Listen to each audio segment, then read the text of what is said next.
Então, tema 4, né? China no comércio mundial. Uma coisa que vocês já sabem um pouquinho, porque eu já falei para vocês que a China é o país, a segunda maior economia do mundo.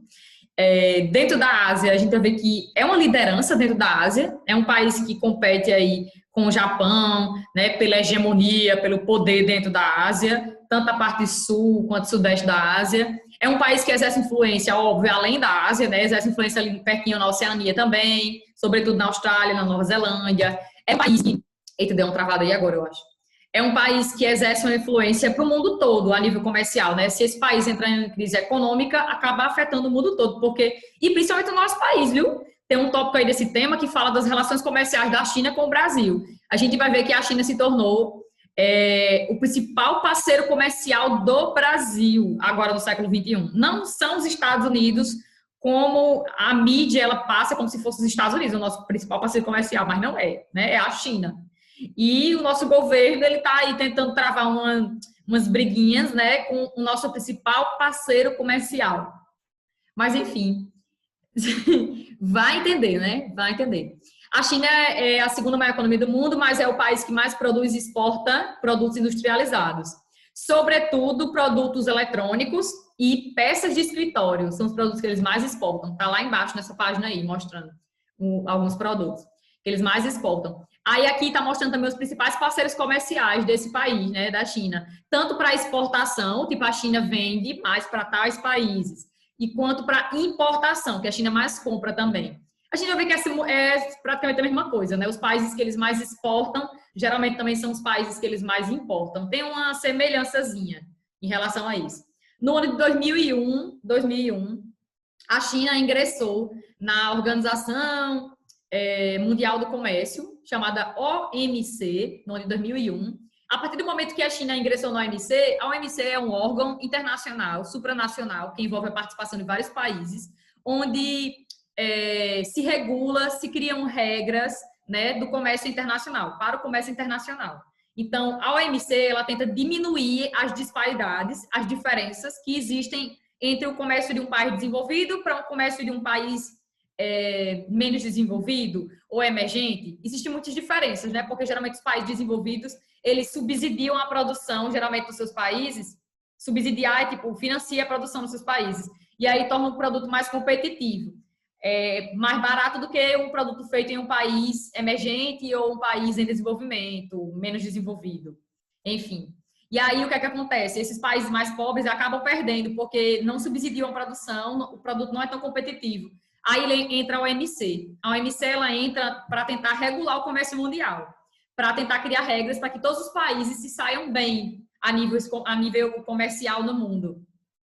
No ano de 2001, a China ingressou e aí foi quando ela começou a despontar cada vez mais, crescer cada vez mais a nível do comércio mundial, né, no comércio internacional, quando ela entrou no OMC. Porque quando você entra no OMC, você passa a participar das regras do OMC, né, que servem, de certa forma, para beneficiar todos os países que fazem parte, né? Seja ele um desenvolvido, um emergente ou um menos desenvolvido. Enfim. Aí aqui, ó, tá os locais onde a China mais exporta os seus produtos, para onde ela mais exporta, mais vende os seus produtos e para onde ela mais e de onde ela mais compra produtos. Repare que é basicamente quase a mesma coisa. É parecido. A China exporta mais seus produtos para os Estados Unidos, é o principal parceiro deles, Estados Unidos, Hong Kong, que é a sua região administrativa especial, mas aí é um local altamente importante para a economia chinesa. É um dos locais que eles mais exportam produtos. É como se fosse realmente uma coisa separada, né? O mundo ainda trata a Hong Kong como se fosse uma coisa separada da China. Porque é uma região que tem uma certa autonomia administrativa. Ainda não é tipo 100% administrada, né, pela China.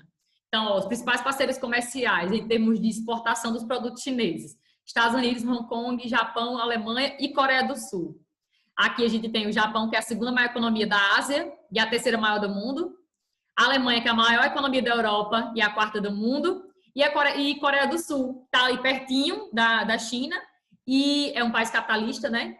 E é um tigre asiático, um dos países que mais crescem aí na Ásia. Então, também é um dos principais parceiros comerciais, né, para a exportação dos produtos chineses. E de importação, que a China mais compra mais de onde? Estados Unidos, que eu falei, né, o principal parceiro comercial. Coreia do Sul, Japão e Alemanha. Tá vendo que não muda, praticamente não muda, né, o cenário aí de exportação para importação.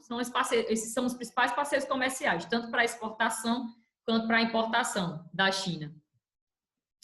E a gente vai ver que a China ela também é muito próxima da Coreia do Norte, mas não nesse quesito aí de exportação de produtos e de importação de produtos. A China ela é muito próxima da Coreia do Norte, porque a Coreia do Norte, de certa forma, é um parceiro ali no quesito político. A Coreia do Norte adota um regime que eles se dizem ser também comunistas, né? Socialistas comunistas, que nem são socialistas nem são comunistas, eles são uma ditadura.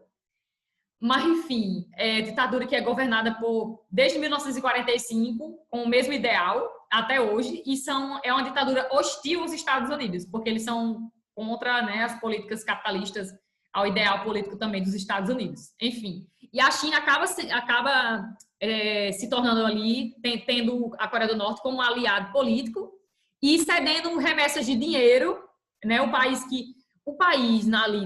no mundo que mais apoia a Coreia do Norte é a China, né? O principal parceiro ali da Coreia do Norte é a China.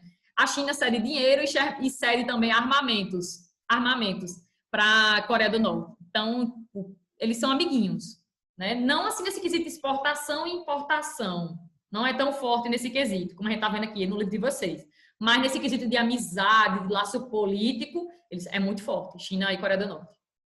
Aí aqui tem os maiores volumes de exportação da China, os produtos que a China mais exporta, mais vende para o mundo. São produtos eletrônicos e peças de escritório. São os produtos que eles mais vendem. Ou seja, um produto que precisa de uma certa tecnologia, de passar por um processo industrial, que tem um valor agregado ali, né, já impregnado no produto. Ou seja, um produto mais caro. A gente vai ver no tópico que fala de relações comerciais do Brasil com a China, que o Brasil é um dos países que mantém boa proximidade com a China em termos comerciais, mas, sobretudo, em relação a quê? O Brasil exporta mais produtos primários, produtos do primeiro setor da economia, que não tem um grande valor agregado, e importa mais da China, compra mais da China produtos com alto valor agregado. Então, a gente meio que sai perdendo, né? Mas nós somos um país aí que é grande produtor de produtos primários mesmo. Isso é um fato. Enfim, então os produtos que a China mais exporta são produtos eletrônicos para o mundo, né? Produtos eletrônicos e peças de escritório. Nos produtos eletrônicos se destacam aí as unidades de disco de computadores, equipamentos de transmissão, telefones, circuitos integrados e várias outras coisas no setor de eletrônico, que tem, né? A gente sabe que tem um monezinho aí, um valor agregado esses produtos.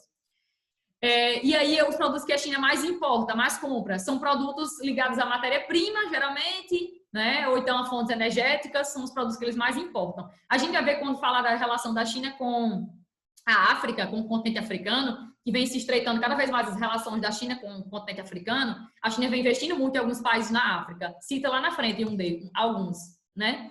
E é principalmente porque a China está de olho na África em relação às matérias-primas e em fontes de energia. Basicamente isso. Então, os produtos que a China mais compra de fora, né? Petróleo, ouro, minério de ferro e alguns automóveis, né? Sobretudo, principalmente os recursos minerais, que é essencial para a sua produção industrial e geração de energia.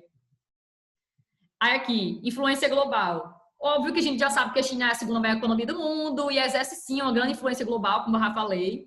Tanto a nível regional, na Ásia, né? Ela lidera ali a hegemonia na Ásia, junto com o Japão. Durante muito tempo, o Japão foi a segunda maior economia do mundo e a China recentemente ultrapassou, né?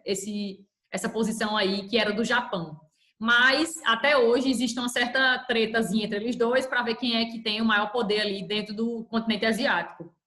Mas a China também é um país que exerce uma influência a nível mundial, né? É tipo, um conflito que ocorre com a China, ou então a crise econômica que acontece com a China, impacta o mundo todo? Com certeza. Né? A gente sabe que até o momento, né? Até o nosso momento atual, a gente sabe que a Covid-19 ela teria surgido na China, né? Através lá é muito comum eles se alimentarem de animais selvagens, silvestres, é muito comum lá. É meio que cultural deles. E aí houve como é que eu posso dizer? Uma interação de um animal para o outro, aí passou o vírus, e aí eles comem essas carnes e aí o ser humano contraiu o vírus e começou a passar, enfim, partiu de lá, né? A gente sabe que até então que a Covid-19 surgiu lá na China e por causa desse hábito deles de comerem carne de animais silvestres. Ok, que é uma coisa muito negativa. Mas aí aqui no Brasil a gente começou começou uma onda aqui no Brasil, os negacionistas, a galera que não é muito afim da ciência e da tecnologia, começou a dizer que a China tinha feito isso para dominar o mundo a nível econômico e blá, blá, blá. Aí você faz, hoje, por quê? Por que a China criaria um vírus mortal para matar grande parte das pessoas no mundo? E com isso ela iria ganhar dinheiro, ela iria ganhar dinheiro com isso, enfim. Vocês não se perguntam, não, por que as pessoas começam a divulgar essas coisas? Se a China fizesse isso em prol de se tornar a maior economia do mundo, ela não conseguiu, e eu acredito que ela não vai conseguir. Porque a sua economia também vem sendo abalada por causa do coronavírus. Então, é uma coisa assim que você fica... Se pergunte porque não tem nada a ver. E sem contar que, tipo, o governo brasileiro vem acusando a China de ter criado isso para benefício próprio e, né, matar aí enormes quantidades de pessoas no mundo todo. Mas aí isso é uma fala que não deveria ser feita, não deveria ser proferida. Por quê? Porque eles são, já vou falar, eles são, eu já falei na verdade, eles são o maior parceiro comercial do Brasil. 20% das nossas exportações vai para esse país, cerca de 20%. Então, parem de falar o que vocês não sabem, né? Parem de falar essas coisas aí, porque é um país extremamente importante para a nossa economia. E, enfim, nada é comprovado ainda, né? Tá, então. Então, são os maiores países. Exercem muita influência no continente asiático e africano. Ok. A China não se alinha nem aos Estados Unidos e nem à Rússia, por isso ela tem uma certa independência a nível político e econômico mundial. Acaba, de certa forma, apoiando alguns países em desenvolvimento.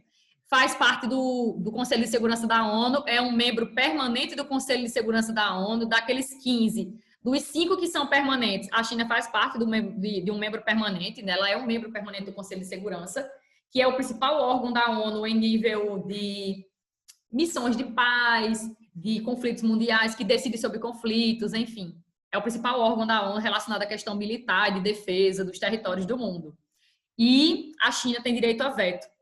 Ou seja, todo país que tem direito a veto no Conselho de Segurança da ONU é um país que é muito influente a nível mundial, porque ele acaba decidindo sobre questões que atingem o mundo todo, né? Então, de certa forma, aí, a participação em assuntos de interesse global é importante para manter o equilíbrio de forças entre as nações. E fazendo parte do Conselho de Segurança, tendo direito ao veto, é um país que se torna uma potência, um país que influencia várias outras nações no mundo todo, né? Potência regional. Como eu já falei, é uma potência regional. Falei da relação de China e Coreia do Norte, né? Eles são muito próximos. A China acaba fornecendo arma e dinheiro para o país comunista. Eles são um dos principais aliados da China, sim, dentro da Ásia e no mundo todo, né? Mas principalmente ali na Ásia, está pertinho, faz fronteira. Desde 45, a Coreia do Norte vem sendo governada por uma dinastia hostil, contrária aos ideais dos Estados Unidos. A gente sabe que hoje está acontecendo. Eu já pedi para vocês fazerem uma pesquisa esse ano, lembra? Guerra comercial entre Estados Unidos e China. Vocês lembram que vocês fizeram essa pesquisa? Eu lembro. Pronto. Tá rolando ali uma treta muito forte. A China não deixou de ter uma tretazinha com os Estados Unidos, e nem os Estados Unidos com a China, mas tipo assim, a gente não pode destruir vocês, nem vocês podem destruir a gente. Por quê? Porque nós somos os principais parceiros comerciais um do outro. É como se você tivesse um inimigo, mas você não pode de jeito nenhum destruir seu inimigo. Aí você fica fazendo algumas rinhazinhas, algumas briguinhas com seu inimigo, de vez em quando. Mas você não pode destruir ele e nem ele pode destruir você, porque um é a maior economia e o outro é a segunda maior economia do mundo. E eles têm uma grande proximidade em termos comerciais, né? São os principais parceiros comerciais um do outro. Então, rola essa tretazinha aí. Mas a China tem essa forte ligação com a Coreia do Norte e, de certa forma, em um grande conflito mundial, a Coreia do Norte é um aliado ali, né, da China dentro da Ásia. E para o mundo todo, se for uma guerra mundial, né, para o mundo todo. Enfim. Aí tem aqui, falando dessa questão de que a China disputa com o Japão, a hegemonia, o poder dentro da Ásia. A China não exerce influência só dentro da Ásia, mas no mundo todo. E aqui fala dessa questão da Oceania, que está ali pertinho da Ásia, né? A Oceania aqui embaixo, lá para baixo, onde tem a Austrália, Nova Zelândia. Também exerce muita influência na Oceania. E na África, já falou da relação com a África. Na América Latina também, enfim. Mas aqui o livro aborda muito essa questão de relação da China com o Brasil e China com a África, né? Fala bastante desses dois. Mas como a gente tem que saber, ter noção de que a China é tem uma grande influência a nível global, em todos os continentes, em todos. É claro que ela é bem mais próxima da África e da América Latina por termos de comércio de produtos, como é que eu posso dizer, primários. Porque a China, ela importa bastante produtos primários. Produtos energéticos, produtos que são matérias-primas, que vai servir para suas indústrias. Então, ela tem muitas relações ali com países da África por causa disso, e também aqui na América Latina, sobretudo o Brasil, por causa disso. Né? A gente vai ver que os produtos que a gente mais exporta são produtos realmente frutos do primeiro setor da economia, que a China mais compra. Aí, deixa eu vir para aqui. Hoje, a China, visando explorar essa região aqui do Mar da China Oriental, tem uma porçãozinha aqui, que é isso aqui, ó. Ilha Senkaku ou Diaoyu. Enfim. Tem algumas ilhas aqui que são disputadas até hoje por Japão e por China. Por que, Ana Beatriz, essas ilhazinhas bem pequenininhas são disputadas por esses dois países? Porque tem muito petróleo nessas ilhas. Rola uma tretazinha entre a China e o Japão pelo controle dessas ilhas aqui, porque tem petróleo. A gente sabe que o petróleo é a fonte de energia mais utilizada no mundo, né? E como a China produz petróleo, mas não consegue produzir o tanto que eles precisam, então, tipo, dominar essa região aqui, essas ilhazinhas aqui dessa região do Mar da China Oriental seria perfeito para ela. Enfim, então rola essa treta até hoje com o Japão. É chamada de Senkaku para os japoneses e Diaoyutai. Eu sabia que estava errado lá embaixo. Diaoyutai pelos chineses. Ó, rica em petróleo, blá, blá, blá. A China também reivindica o território de Taiwan até hoje, né? Porque diz que Taiwan pertence a ela. Inclusive, a ONU não aceita Taiwan como um país independente porque diz que pertence à China. E a China diz que é verdade, que pertence a ela. Mas não, a gente sabe que desde 1949, quando houve a Revolução Comunista na China, a galera do Partido Nacionalista, liderada pelo Chiang Kai-shek, veio para aqui, para a Ilha de Formosa. Taiwan se chama Ilha de Formosa, ou Taiwan, enfim. E fundaram a República de Taiwan, né? E aí eles não querem de jeito nenhum se juntar com a China, dizem que são realmente um país, e eles têm a configuração de um país, tem tudo direitinho para ser um país. Só que a ONU não reconhece. E a China fica dizendo que é dela. Então rola essa treta até hoje, que ainda não tem um resultado finalizado, né? Aí, como eu falei, tem um tópico aqui do livro que fala da relação comercial do Brasil com a China, né? China e Brasil. Comércio entre China e Brasil. E a gente não está numa posição de ficar falando mal da China, a gente não está numa posição de ficar tretando com a China, a gente não deveria ficar falando mal da China, né? A gente, que eu falo, o governo brasileiro. Por quê? Porque eles são um país aí, desde 2009, o principal parceiro comercial do Brasil, desde 2009. Não são os Estados Unidos. O nosso governo, até esse ano, 2020, ele vinha tentando, eu ia dizer um nome que eu não posso dizer, babar bastante o Donald Trump, né? Tipo assim, manter ali umas relações bem próximas com os Estados Unidos e tal. Mas os Estados Unidos não é o nosso principal parceiro comercial, e sim a China. É por isso que eu digo que o governo brasileiro, hoje, ele usa uma estratégia assim que eu não entendo, né? Não sei, é um ponto de interrogação, assim. Mas, enfim, nosso principal parceiro comercial é a China. Já foram os Estados Unidos, mas a China ultrapassou em termos comerciais. Hoje, sim, é o principal país para a gente. Desde o ano 2000, do início dos anos 2000, vem se intensificando essas relações comerciais entre os dois países. E em 2009, né, houve a reviravolta. Realmente, a China se tornou o principal parceiro comercial da gente. E como eu falei, quase 20% das nossas exportações vai para aquele país, ou seja, vai para a China. E grande parte, ou seja, 75% dos produtos que o Brasil vende para a China, como eu falei, são produtos primários. Produtos aí do primeiro setor da economia. São commodities. Produtos que têm um valor estratégico a nível mundial, que geralmente é um valor baixo, certo? Mas são os produtos que a gente mais exporta. Que eles utilizam lá bastante nas indústrias, né, na China, eles compram para lá. Então, eles utilizam mais em indústrias, no setor de energia, de alimentação e de construção civil para o país. Do lado das importações brasileiras, o que é que o Brasil mais importa da China? Produtos de um valor agregado maior. Aparelhos de celular e seus componentes, computadores, produtos, como eu falei, a China exporta mais produtos eletrônicos, né? Produtos químicos, vegetais secos, entre outros. Mas, sobretudo, a gente importa, a gente compra da China um produto de um valor, né, maior. Ou seja, acaba que meio que um déficitzinho para a gente, né? Porque a gente acaba vendendo produtos mais baratos e comprando produtos mais caros deles. Mas isso tem a ver com a realidade do nosso país, que nós não somos uma potência ainda em termos industriais. Nós ainda somos um país muito marcado com aquela sigla lá do agro é pop, agro é tech e agro é tudo, né? Ainda somos um país muito agrário. É claro que o nosso país ele vem tentando unir a agricultura com a indústria através do agronegócio, né? A gente hoje não, exemplo, a gente não produz só, não vende só a soja bruta. O Brasil não vende só soja bruta. Nós somos o maior produtor, geralmente fica primeiro ou segundo lugar, de soja do mundo.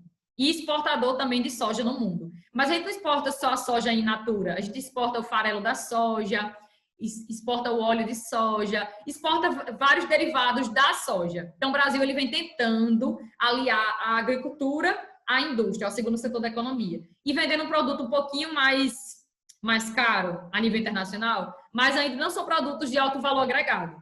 Então, a nossa realidade faz com que a gente compre mais da China produtos aí de um valor agregado maior, porque, de certa forma, a gente não produz tanto isso.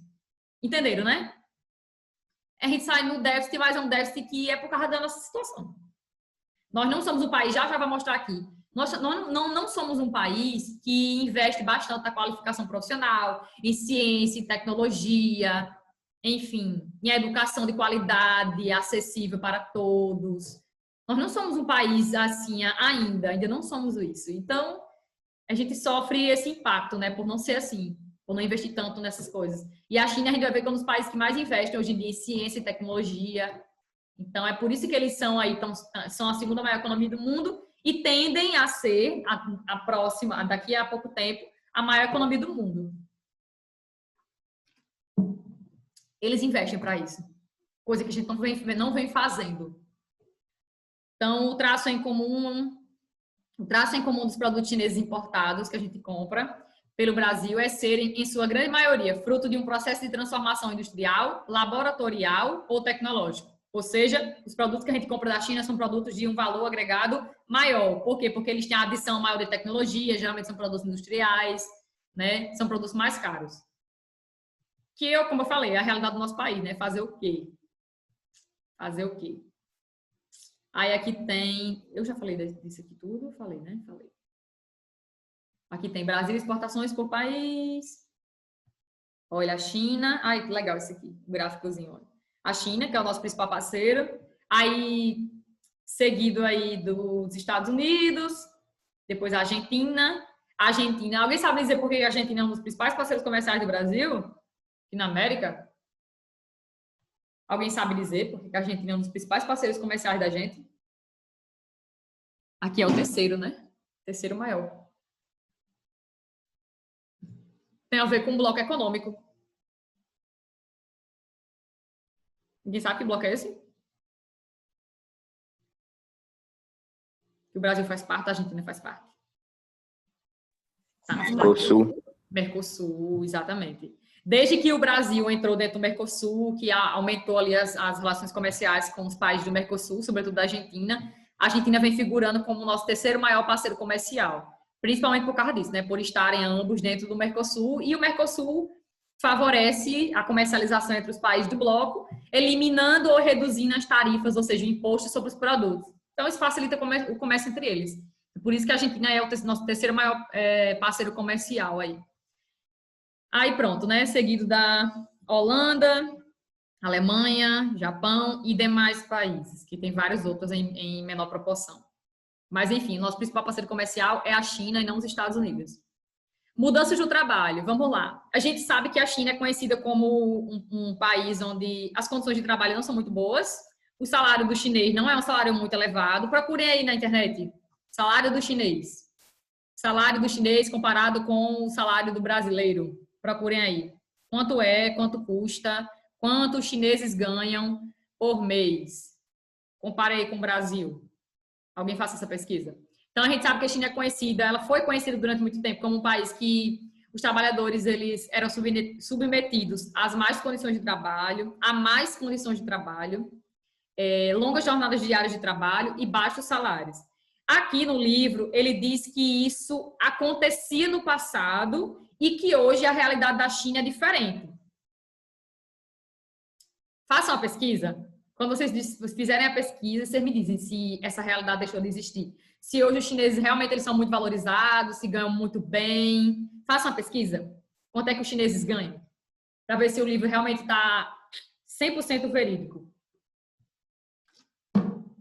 Então, aqui vai dizer que eles eram conhecidos por causa disso, mas que hoje em dia, como a China passou a mudar a sua perspectiva a partir de 1970, quando ela chegou ao poder lá em 78, Deng Xiaoping começou a mudar a infraestrutura do país, sobretudo o litoral, para a vinda de empresas transnacionais. Eu pesquisei aqui. E aí? Está dizendo que na China a média por semana é uns 500 e pouco. Aí, multiplicando por 4, que fica o mês, fica 2.304, mais ou menos. No Brasil, a média é 2.200 e pouco. A média. Só que tem em estados que diminuem. Mais ou é menos. Em São Paulo, o salário de São Paulo é mais alto do que do restante do país. Exatamente. Tem a ver com isso. Mas, enfim, e aí? Você acha que o livro está dizendo aqui, durante muito tempo, a China foi conhecida como um país no qual os trabalhadores eram submetidos a mais condições de trabalho, longas jornadas e baixos salários. Isso mudou? Não. Não. Sinceramente, eu não concordo em nada, assim, essa parte eu não concordo em nada com o livro de vocês. É por isso que eu preciso ver essa pesquisa, porque eu não concordo. Eles ainda ganham muito pouco, ainda trabalham demais. Se você desistir do trabalho na China, tem milhões de pessoas para pegar o seu trabalho. Eu não quero meu trabalho porque eu acho que eu estou sendo muito explorada nele, estou trabalhando demais, está exigindo demais do meu tempo. Tchau, querido. Tem várias pessoas aqui querendo seu emprego. Entendeu? Muita gente. Muita gente. Então, é exatamente por causa disso que é tão desvalorizado. Tão desvalorizado.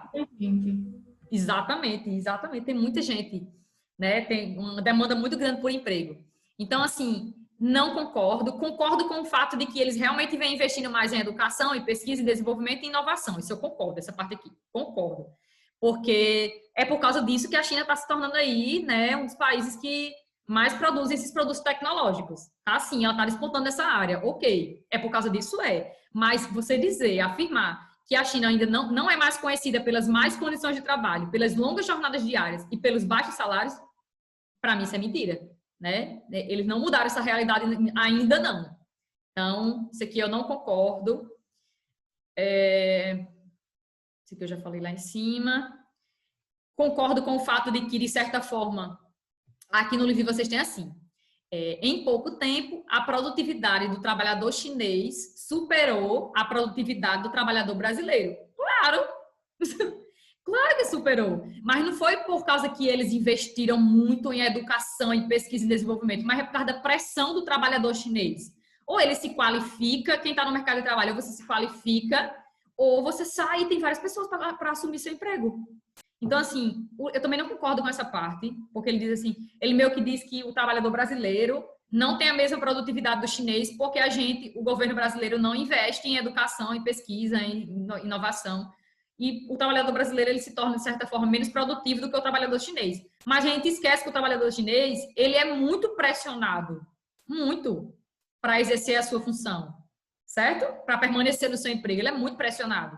Então, tudo bem, realmente a produtividade do chinês pode ser superior à do brasileiro, mas vá observar lá as condições de vida dele, a pressão que ele vive. Concordo com isso aqui, que a China investe mais em educação, em pesquisa, em desenvolvimento e inovação para a sua indústria, para a sua economia, para se desenvolver. Não para melhorar a condição de vida do povo chinês, isso não observa. Realmente eles investem mais do que a gente. Os investimentos em educação e formação profissional permitiram que a China se tornasse rapidamente uma grande exportadora de produtos industrializados, verdade. E produtora de novas tecnologias, verdade.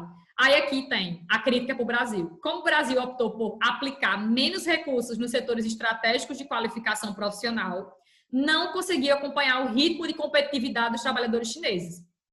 Aí você veja bem, o Brasil realmente não adota muito dinheiro para qualificação profissional. O Brasil, que eu falo, o governo, né, público, o governo que é público já, na Beatriz, pelo amor de Deus.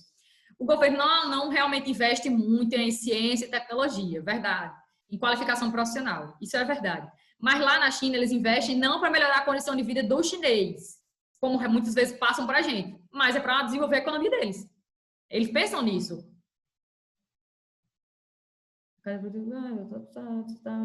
Aí aqui vem dizendo que, de certa forma, como muitas transnacionais, elas acabam pegando pessoas de vários países diferentes para trabalhar na sua empresa, deveria existir leis trabalhistas que são internacionais, para que as pessoas, seja da China, do Brasil ou de outro país mais pobre, não saia perdendo.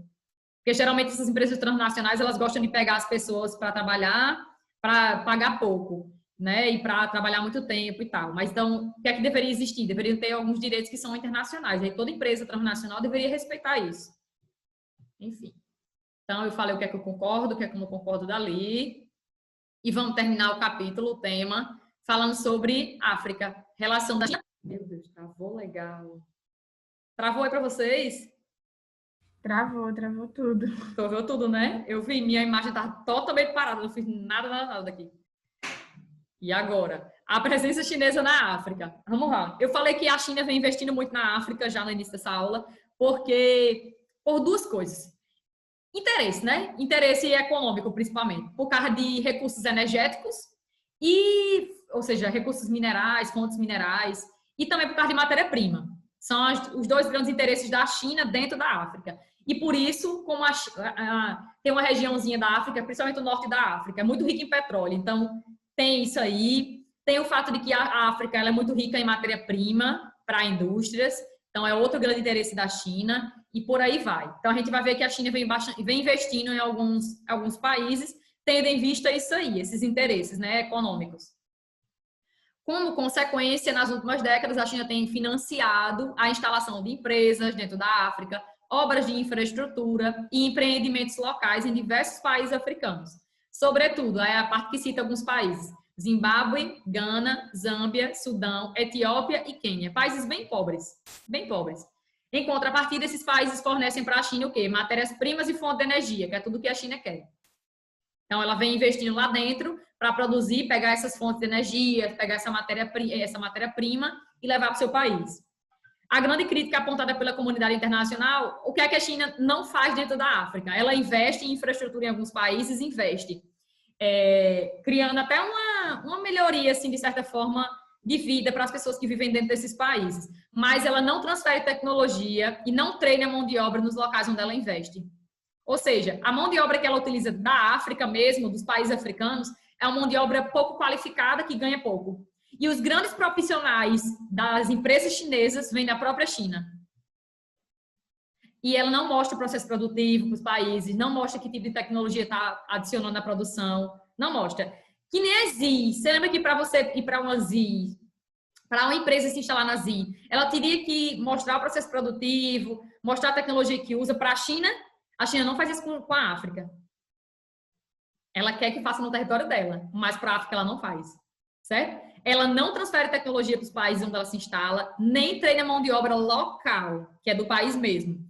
Já pega geralmente aquelas pessoas que trabalham ali, um trabalho mais braçal, menos qualificada, que ganha pouco.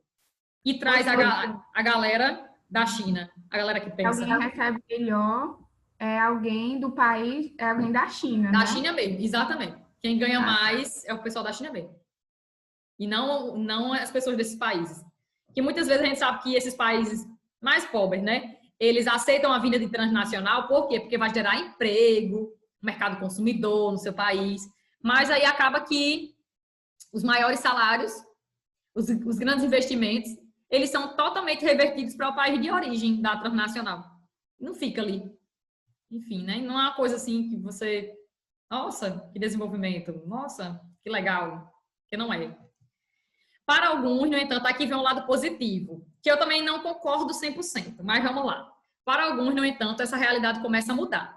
Há casos de chineses, raríssimos casos, que fixam residência em países africanos após o término de seus contratos de trabalho e passam a prestar serviços comunitários ou dar assessoria aos habitantes locais na abertura e manutenção de empresas.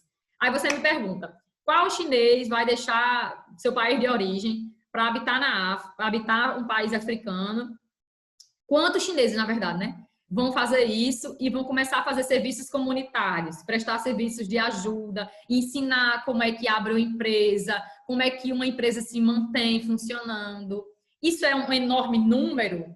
Porque o livro mostra como se fosse uma coisa assim, vixe, ó, isso aqui vem acontecendo demais e vem revolucionando esses países.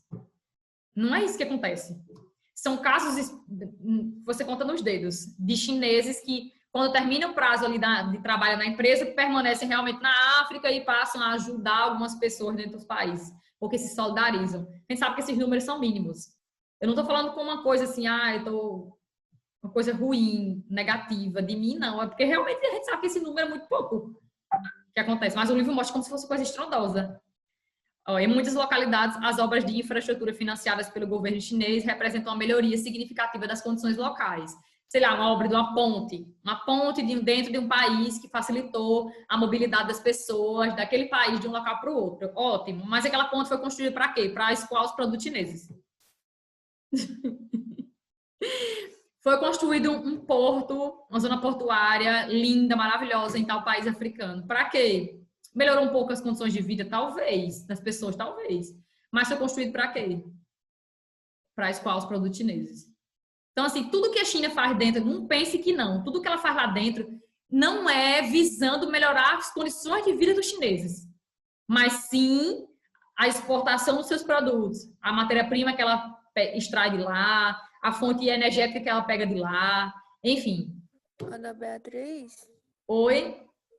você vai fazer a chamada? Deixa eu ver aqui quem tá online. Terminei por aqui, né? Terminei tudo, né? Olhem aí. Quem tá aqui online, deixa me ver. Ana Santana, você entrou nessa segunda? Não, tá na primeira. Entrei. Cadê? Arthur não entrou, né? Não entrou. Não. Denis tá aí. Evelyn não entrou. Denis tá. Evelyn não entrou. Emily tá aí, Emily? Emily. Emily não tá mais. Tá, não. Tá, não. Enzio. Tô aqui. Enzio entrou na segunda, né? Okay. Sim, entra só na segunda. Ok. Aí, José Mateus não entrou, né? Lara não entrou. Letícia, tá aí? Lívia. Lucas Manuel, não entraram. Matheus entrou. Mirelle.